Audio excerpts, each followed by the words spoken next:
puerta. Ahora encaramada en la ventana por el hueco de la cortina, esperaba la oportunidad de salir sin ser vista. Antes se había guardado la linterna ya que la iba a necesitar si quería inspeccionar aquellos enseres, y sobre todo para buscar una salida de ese condenado pueblo. Laura iba agarrada al brazo del alcalde y llegaron junto a la hoguera. La chica entonces se soltó y se puso en la parte más alejada de la vivienda mirando de cara a esta. Entonces le dijo al señor Pons: «Alcalde, presénteme a sus convecinos», sugirió. «Solo les he visto unos segundos cuando llegamos». A este último le pareció una gran idea y se dispuso a hacer lo propio. Entonces llamó la atención del resto de lugareños. La persona que tocaba el instrumento paró unos segundos de hacerlo, y todos se acercaron a Laura, haciendo un corrillo sobre la chica. El alcalde comenzó a presentarles uno por uno. Fue en ese momento cuando Annie vio la oportunidad de salir sin que ninguno de estos reparara en ella. Había sido muy hábil poniéndose de cara a la casa, para que así las gentes del pueblo dieran la espalda a la puerta por donde salió la hermana mayor. En unos segundos dobló la esquina, y se introdujo en aquella calle, que la conduciría a esa especie de granero que su hermana le había indicado. Antes, cuando llegó a la intersección giró hacia la derecha. Quería saber si por allí habría alguna salida con dirección al terreno boscoso. La calle estaba muy oscura. Esa noche no había luna y la oscuridad era abrumadora. La linterna daba la luz suficiente para poder dirigirse por ella sin tropezar con nada. A lo largo de la misma tenía casas que también estaban abandonadas. Ya nadie vivía en ellas. Mientras avanzaba, una sensación tenebrosa la embargó por completo. Si hubiera alguna persona por las inmediaciones y la atacaba, no podría hacer mucho por evitarlo. Sintió una soledad extremadamente desoladora. Unos metros más adelante llegó al final. No había salida. Esta tenía forma de herradura en forma de U invertida. Así que tuvo una reacción de impotencia por la imposibilidad de abandonar el pueblo por esa parte. No tendría más remedio que hacerlo por donde entraron. Dio media vuelta. Ahora se dirigiría hacia aquel granero y pondría en marcha el plan para huir de allí con su hermana. Laura continuaba conociendo los nombres de los lugareños. Estos se arremolinaban alrededor de ella mientras el alcalde les iba presentando. La música del acordeón continuó entonando esas notas alegres, y siguieron moviéndose en un baile, que les recordaba a películas antiguas del oeste. Iban saltando de una pierna a otra alternamente mientras se agarraban unos a otros con los brazos girando entre sí. Uno de ellos la invitó a unirse a ese extraño baile. No pudo negarse ya que acto seguido la incluyeron en el trenzado de aquel movimiento. Annie llegó a la valla cubierta con ramas y hojas como le había indicado su hermana. La puerta tenía un cerrojo de acero que desplazó hacia la izquierda y ésta quedó libre para abrirla. Acto seguido entró a ese terreno. No se veía ningún animal. Era extraño ya que ese pequeño campo estaba preparado para ello. Los gallineros estaban vacíos. En el pasto ninguna vaca pastaba, y en la cerca donde estaban las piaras no había ningún cochino. Estaba totalmente desierto. En el fondo del terreno se erigía la construcción de piedra. También tenía ese tono rojizo igual al de las viviendas de todo el pueblo. Era un caserón grande y no tenía puerta. El hueco era más amplio que el de una casa. Annie accedió a él enfocando el interior con la luz de la linterna. Allí estaban los enseres acumulados. Estaban apilados en una esquina en la primera estancia del citado edificio. Había mochilas, ropa, botas de montaña, 2 o 3 bombonas pequeñas de camping gas, e incluso, pudo ver hasta cámaras de fotos digitales, y también de las antiguas. Detrás de una de las mochilas sobresalía una caja. Annie la apartó para ver en su interior.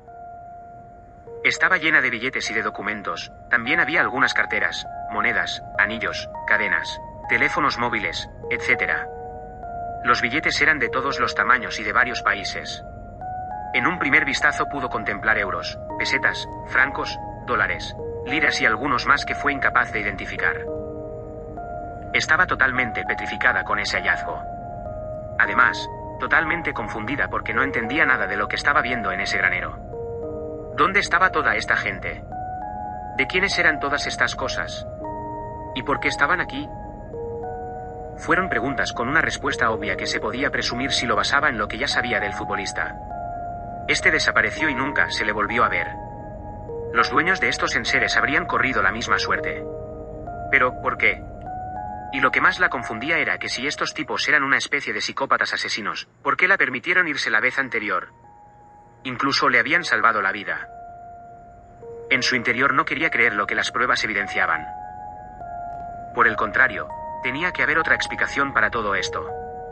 Eran raros, pero ¿asesinos? No lo quería creer. Se incorporó de donde estaba agachada y enfocó la luz de la linterna alrededor de aquella habitación. En el lado opuesto había otro acceso para otra estancia. Se dirigió hacia ella. Cuando entró en la misma, encontró la respuesta que estaba buscando momentos antes.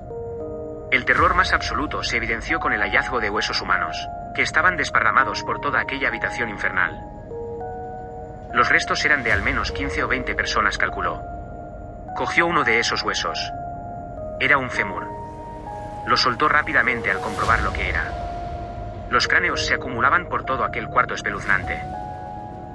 Ahora ya sabía lo que era esta gente. El pavor se apoderó de ella. Había dejado a su hermana al recaudo de todos estos asesinos y este pensamiento la atormentaba. Tenían que salir de allí inmediatamente. Así que abandonó ese cementerio de huesos y fue directamente a por las bombonas de gas. Desde antes de dirigirse a ese lugar, ya tenía en mente una jugada para distraer a los lugareños que les diera el tiempo suficiente para escapar. Fue a la valla y recolectó algunas ramas de las que había. Las puso en el suelo, cerca de donde Jerónimo se había comido ese bicho inmundo. A continuación, buscó por el terreno alguna madera más consistente. Quería crear una fogata lo más ardiente posible. Después de varios minutos encontró un par de piezas que colocó al lado de las ramas. Le prendió fuego a todo el conjunto. Pero se dio cuenta que no iba a ser suficiente.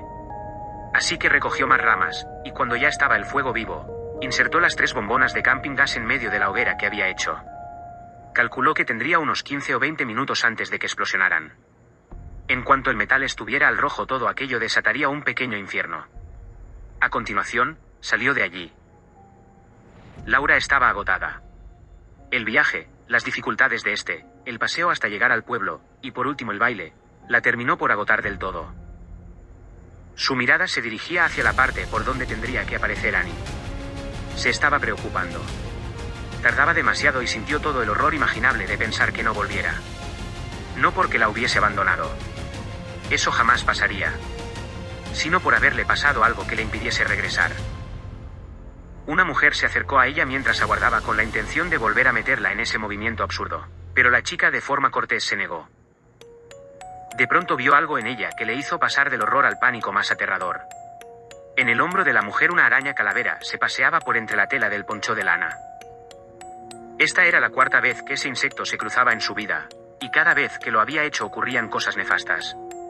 Ahora estaba totalmente segura de que allí iba a pasar algo muy malo. Tuvo que disimular su terror para no levantar sospechas en los lugareños, pero la mujer se había dado cuenta en la reacción de sus ojos al dirigirlos hacia esa parte de su cuerpo. Fue entonces cuando miró hacia su hombro viendo al bicho. Le dio un manotazo y lo aplastó de un golpe seco con una de sus manos. ¿Se ha asustado por una simple arañita?, dijo la mujer emitiendo una sonora carcajada algo siniestra. No me gustan los bichos, contestó. Las otras 3 veces que esa araña había aparecido cerca de Laura también había tenido consecuencias negativas. El accidente de moto cuando tenía 16 años, que la tuvo unos días en el hospital, fue poco después de ver a esa maldita araña en un banco de cemento del centro comercial. O la muerte de su abuela paterna de un cáncer fulminante. También había visto a esa araña horas antes en la casa de su yaya. Esta trepaba por la pared de la cocina mientras Laura merendaba. Una llamada de teléfono informaba a su madre horas después del ingreso de la abuela. Ya no saldría de allí. Tenía 18 primaveras esa última vez. Ahora, solo un año después, se le aparecía de nuevo en el poncho de lana de esa mujer. Era cuestión de tiempo a que otra desgracia formara a pasar parte de su vida. Y ahora estaban ellas dos solas en medio de la nada en un poblado de desequilibrados mentales posiblemente. El desánimo y el pavor se adueñaron de la chica completamente. Empezó a pasar por su mente la posibilidad de que nunca salieran de este condenado sitio. Y mientras tanto, la gente del pueblo bailaba y bebía en un jolgorio, que se había convertido en algo siniestro e inquietante con un final incierto para ellas dos. Algunos hombres llegaron hasta donde estaban las sillas colocadas. Traían una mesa alargada de 1,5 metros y la colocaron en un lateral entre el fuego y los asientos. Otros pusieron encima de ella cuencos de barro y cucharas de madera. Estaban preparando la cena que en pocos minutos comenzarían a degustar. Annie apareció por el hueco de la calle junto a la capilla. Laura la vio al momento. Se quedó agazapada en la esquina ocultándose de los ojos de cualquiera que estuviese mirando, esperando el momento para incorporarse a la plaza junto a su hermana. Laura empezó a saltar junto al fuego para llamar la atención de la gente. Lo hizo de forma exagerada con esa intención. Lo consiguió. Todos se quedaron extrañados del comportamiento que mostraba en esos instantes. Ese segundo concreto fue aprovechado por la hermana mayor para avanzar hacia ellos, haciéndoles creer que provenía de la vivienda. Cruzó la plaza hasta llegar a Laura. Para ello tuvo que sortear a varios lugareños que intentaron incluirla en el baile, aunque ella se zafó con una sonrisa y haciendo gestos con sus manos indicando no saber bailar. Laura reaccionó a la llegada de su hermana con un subidón de adrenalina, acompañado de una efusividad evidente en su cuerpo. Estaba preocupada, has tardado mucho. Lo dijo en voz baja. Pon atención, le advirtió. De un momento a otro, una explosión confundirá a toda esta gente, y lo aprovecharemos para dirigirnos hacia la salida del pueblo. Haz lo que yo haga y no te precipites. ¿Qué has hecho? Ahora no, Laura. Pon atención. ¿Y nuestras cosas? Preguntó intrigada. Las dejamos. Estaba nerviosa y Laura lo notó. ¿Qué has visto? Ahora no. Annie no quiso contarle el hallazgo apocalíptico que había contemplado con esa habitación repleta de huesos humanos. ¿Y el alcalde? ¿Dónde está? Preguntó Annie al observar que no se encontraba en la plaza. No lo sé. Estaba aquí hace un momento. Respondió observando a su alrededor. Que no estuviera entre los lugareños era un problema. Cuando hiciera explosión las bombonas de gas, se originaría un estado de histeria y confusión suficiente para evadirse del pueblo, sin que estos lo notaran. Ese era el plan y que no estuviese el alcalde entre ellos dificultaba el mismo, ya que podría encontrarse en la salida por donde se dirigirían con el riesgo de encontrárselo de bruces. El vino seguía corriendo desde los cántaros de barro, hacia los vasos que estos sujetaban entre sus manos mientras seguía la fiesta. Una explosión potente se escuchó en medio de la noche. Fue un sonido atronador. La música de ese extraño acordeón se detuvo. Los lugareños tenían en sus rostros expresiones de confusión. Todos miraron hacia la dirección de donde provenía esa explosión. Ese fue el momento que aprovecharon las mujeres, para dirigirse a paso ligero hacia la calle que daba acceso al terreno boscoso. El plan estaba funcionando. Nadie estaba pendiente de ellas y no se dieron cuenta cómo embocaban la calle que daba a la salida del pueblo.